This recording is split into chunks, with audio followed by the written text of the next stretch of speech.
Si on va rénover le petit train, pour lui assurer un avenir, il faut se pencher sur la question de son utilité.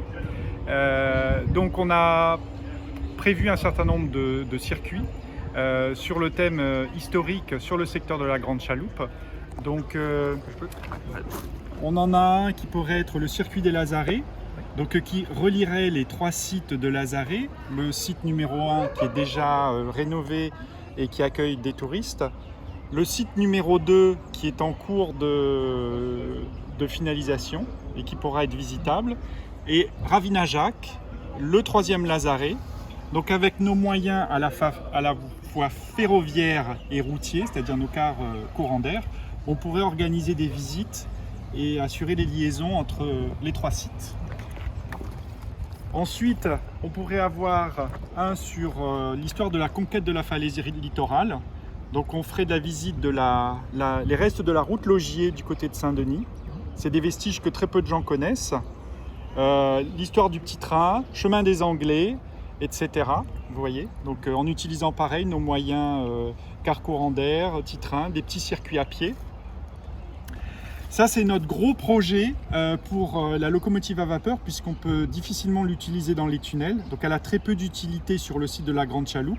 Et c'est de remettre sur rail les 7 km entre Sainte-Marie et Sainte-Suzanne. On a identifié 8 éléments patrimoniaux remarquables, dont le phare et la chapelle de Notre-Dame de la Salette à Sainte-Marie, avec la gare aussi qui est ici. Et là, on aurait notre matériel à vapeur qui pourrait être utilisé pour un vrai circuit touristique. Voilà. Et puis on en a d'autres. Il y en a un aussi qui pourrait être fait sur les pas de Bibic, du côté de la possession cette fois-ci, en reprenant notre matériel billard, donc matériel diesel, avec des circuits pédestres, en tunnel aussi. Et le dernier, revivre la prise de la Réunion par les Anglais en 1810. Donc en commençant sur la Grande Chaloupe où ils ont débarqué, jusqu'à la prise de la Redoute, avec visite du fortin de la Redoute. Le patrimoine est une source de richesse remarquable et il ne faut pas perdre de vue la dimension économique, c'est elle qui va pérenniser. Voilà. D'autant que vous êtes en contact aussi avec une asso des associations de métropole qui détiennent aussi un Schneider voilà, aussi, on a une association, il s'appelle le Velaille Express, et en fait ils ont à la fois du matériel billard, locomotive à vapeur, et ils ont restauré tout leur matériel.